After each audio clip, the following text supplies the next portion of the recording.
conscripting the jobless into armies or labor battalions. Deprived of unions, the people worked longer for less while the rich grew richer. Small businesses were wiped out. Corporations and elites took control.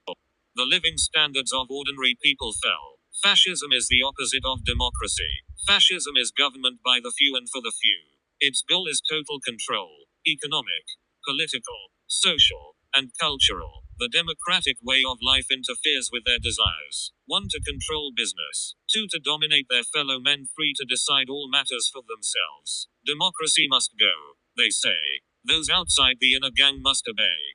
No civil liberties. No equality before the law. Rules change when they choose. They maintain power by force and propaganda based on primitive ideas of blood and race. The fascists do not choose to abandon their system and give up their graft. And so they are forced to acquire foreign markets and to eliminate competing nations. Due to their slave labor, the fascists are able to undersell the free nations of the world. The free nations must either resort to fascism, so that with slave labor they can meet the cutthroat prices of the fascist nations, or they must erect trade barriers to keep out ruthless fascist competition.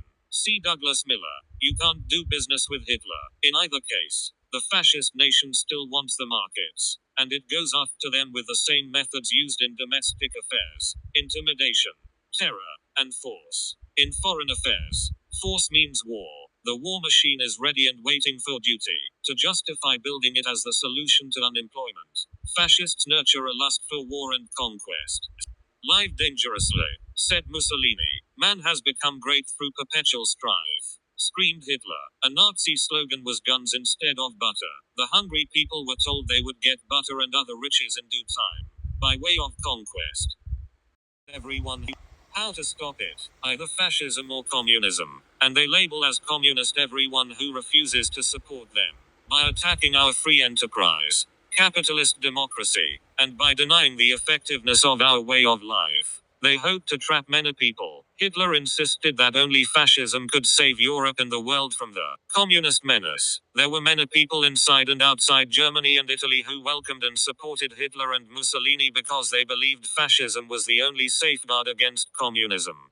The Red Bogey was a convincing enough argument to help Hitler take and maintain power. The Rome-Berlin-Tokyo axis, whose aggressions plunged the world into global war, was called the anti-Comintern axis. It was proclaimed by Hitler, Mussolini, and Hirohito as a bulwark against communism. Learning to identify native fascists and to detect their techniques is not easy. They plan it that way. It is vitally important to learn to spot them, even though they adopt names and slogans with popular appeal, drape themselves with the American flag, and attempt to carry out their program in the name of the democracy they are trying to destroy. How to stop it? Question. How can we prevent fascism from developing in the United States? The only way to prevent fascism from gaining a hold in America is by making our democracy work, and by actively cooperating to preserve world peace and security. Democracy versus fascism. Lots of things can happen inside people when they are unemployed or hungry.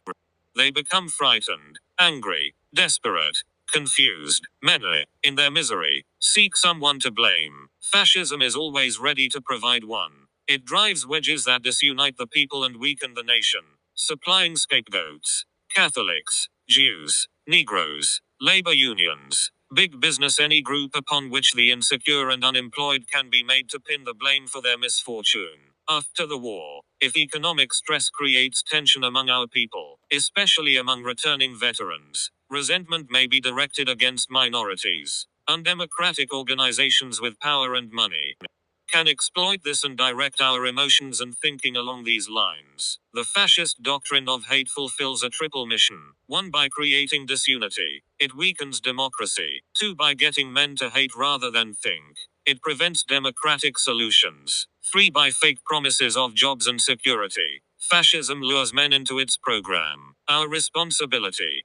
Only by democratically solving the economic problems of our day can we be certain that fascism won't happen here. Citizenship in a democracy is more than dropping a ballot in a box on election day. It's a 365-day-a-year job requiring active participation and the best judgment of every citizen in the affairs of their community, nation, and the world. Fascism thrives on indifference and ignorance. It grows when people are apathetic or cynical about their government, when they think of it as something far removed from them.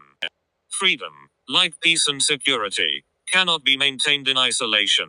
We must be alert and guard not only our own freedom but that of every American. If we permit discrimination, prejudice, or hate to rob anyone of their democratic rights, our own freedom and all democracy are threatened. What is true of America is true of the world. The germ of fascism cannot be quarantined in a Munich brown house or a balcony in Rome. If we want to make certain fascism does not come to America, we must make certain it does not thrive anywhere in the world.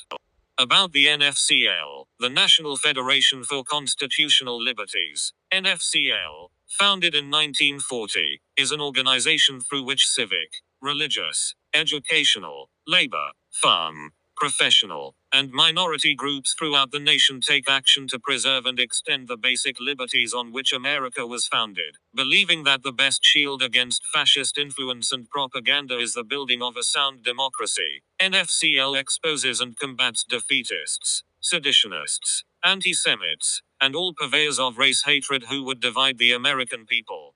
It fights discrimination and denial of constitutional rights wherever found and works for legislation and community action to protect all Americans. Supported by voluntary contributions, the NFCL's executive board is composed of national leaders in various fields. Campaigns include investigations, conferences, publications, meetings, radio programs, and field trips. NFCL's Washington Bureau works closely with Capitol Hill, and its national office in New York coordinates nationwide action on civil rights issues.